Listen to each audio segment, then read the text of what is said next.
तो करें स्टार्ट। हाँ जी, हेलो वन, कैसे हो आप सभी लोग? सब बढ़िया। देखो भाई साहब, इस मंथ की शुरुआत जिस रौनक के साथ में हुई थी, आज के दिन वो रौनक हमें थोड़ी फीकी पड़ती हुई देखने को मिल रही है। मेरा मतलब ये है कि पिछले 2 दिनों में बिटकॉइन के अंदर हमें थोड़ी कमजोरी देखने को मिली है। हालांकि इसकी भनक हमें 2 दिन पहले ही पता लग गई थी, जो कि टेलीग्राम पर मैंने पोस्ट के द्वारा भी आपको बताया था कि भैया देखो यहाँ पर एक रेजिस्टेंस मिल रहा है ट्रेंड लाइन का, और बीटीसी थोड़ा वीक ही हमें दिख रहा है।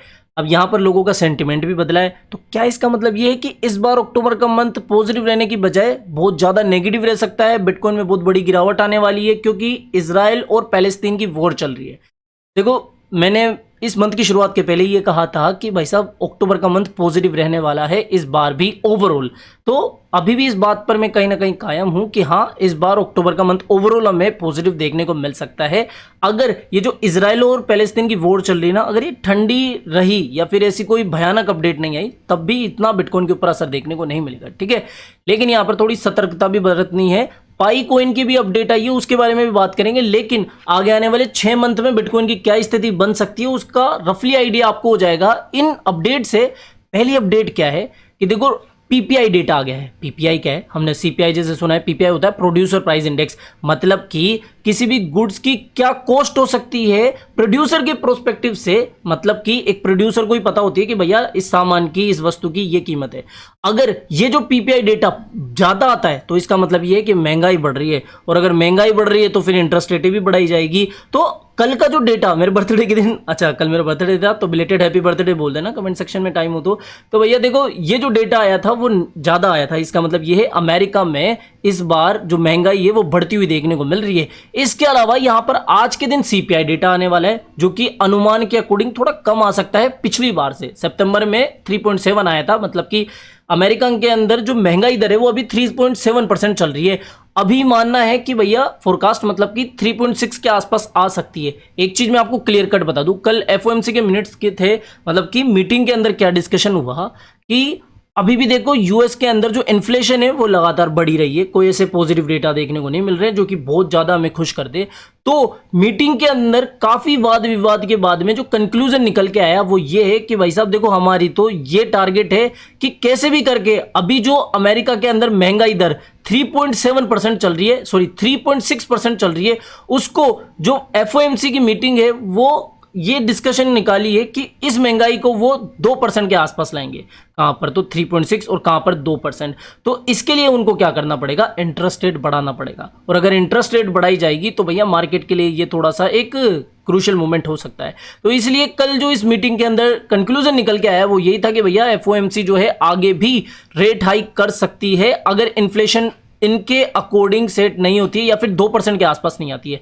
मतलब क्या है कि भैया अमेरिका के अंदर महंगाई बढ़ रही है, जो पैसा है वो क्रिप्टो मार्केट में आने के इतने चांसेस अभी नहीं बन रहे।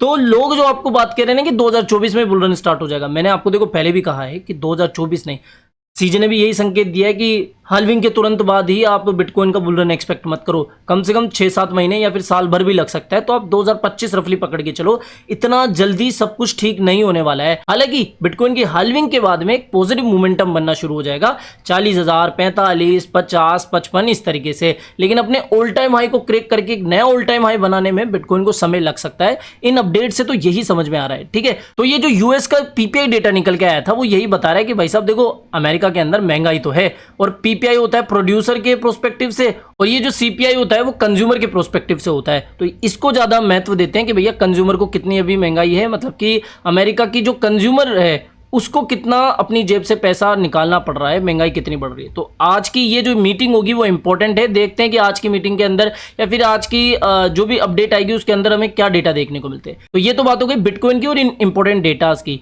यहां पर भैया देखो, इजराइल पैलेस्तीन के अंदर युद्ध चल रहा है, आप सभी को पता है, और अभी क्रिप्टो का भी इसके अंदर नाम शामिल हो रहा है कि भैया हमास ग्रुप जो है उसको फंडिंग क्रिप्टो के अंदर, डोनेशन क्रिप्टो के अंदर मिल रही है। हालांकि ये जो डोनेशन मिल रही है ना वो स्टेट स्पॉन्सर सपोर्ट से, यानी कि जो बाकी की जो आस पड़ोस की इनकी सपोर्टिव कंट्री है उनके द्वारा डोनेशन से कम ही पैसा है, ठीक है। यानी कि क्रिप्टो के अंदर पैसा मिल रहा है, तो कहीं ना कहीं क्रिप्टो को भी इससे बदनाम करने की साजिश हो सकती है। तो ये एक इंपॉर्टेंट बात है। लेकिन अगर ये जंग थोड़ी शांति तरीके से रही, यानी कि कोई इतना हो हल्ला नहीं हुआ ग्लोबल मार्केट में या फिर अपडेट्स में हमें इतनी कोई भयानक अपडेट्स देखने को नहीं मिली, तो इतना असर फिर इस जो वॉर है उसका नहीं देखने को मिलेगा बिटकॉइन पर। लेकिन अभी तो क्रूशियली मार्केट चल रहा है। इसके अलावा पाई नेटवर्क की अपडेट के बारे में बात करें तो जनाब देखो, पाई का जो रोड मैप था, मैंने आपको लास्ट जो पाई की अपडेट्स थी उसमें बताया था कि इनका रोड मैप भी आ सकता है। व्हाइट पेपर जो अभी आइस नेटवर्क की तरफ से लॉन्च किया गया था, इसके अलावा रोड मैप भी आया था, वो कहीं ना कहीं मार्केट में ज्यादा अटेंशन ग्रैब कर रहा है। तो पाई नेटवर्क भी उसी तरीके का एक टोकन है। तो भैया पाई नेटवर्क अपना रोड मैप ला रहा है और इनका जो रोड मैप है वो 2 फेजेस में आएगा। पहला फेज जो है वो अक्टूबर का अंदर होगा, यानी कि इनका जो वर्जन 1 है रोड मैप का वो आएगा अक्टूबर के अंदर, अक्टूबर के लास्ट में भी आ सकता है। इन्होंने इस बात का जिक्र करा है अपनी इस ऑफिशियल रिपोर्ट के अंदर। और इस जो फेज 1 है या वर्जन 1 है उसके अंदर क्या होगा, बेसिकली जो भी माइलस्टोन इसने अचीव करे हैं वो सारी चीजें इसके अंदर बताएगी कि प्रोडक्ट क्या है, क्या हमने माइलस्टोन वगैरह अचीव करे, हमने किस चीज को कंप्लीट करा है और अभी किस चीज को फोकस कर रहे हैं। इससे इतना कोई फर्क नहीं पड़ेगा। इनका जो ये वर्जन 2 है रोड मैप का, वो जो आएगा ना उसके अंदर हमें चीजें देखने को मिलेगी। वर्जन 2 में बेसिकली क्या होगा कि जो वर्जन 1 में फीडबैक लिया जाएगा कम्युनिटी से, उसको ध्यान में रखते हुए फिर जो भी अमेंडमेंट करने होंगे वो इसमें किए जाएंगे। वर्जन 1 में बेसिकली जो फाइनल आएगा ना वो दिसंबर वाला या फिर वर्जन 2 आप मान सकते हो। तो यहाँ पर पाई का जो रोड मैप है वो फाइनली लॉन्च होने जा रहा है अक्टूबर से दिसंबर के मंथ के बीच में।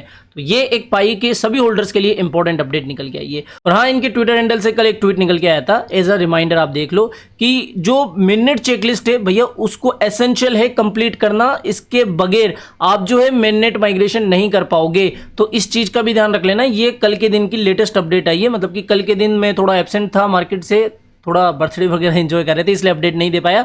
लेकिन हाँ, ये भी कहीं ना कहीं इन्होंने रिमाइंडर बताया है, मिनट चेकलिस्ट जो है उसको कंप्लीट करना आपके लिए एसेंशियल है। तो ये थी आज की इंपॉर्टेंट अपडेट्स। आई होप दोस्तों ये सारी अपडेट्स थोड़ी आपको काम की लगी होगी, कुछ आपको नॉलेज मिली होगी। तो वीडियो पसंद आया हो तो डेफिनेटली वीडियो को लाइक करना है, चैनल आप ही के काम का तो चैनल को भी सब्सक्राइब करके रख लेना है। मिलते हैं जल्दी नई अपडेट के साथ। टिल देन जय हिंद, जय भारत।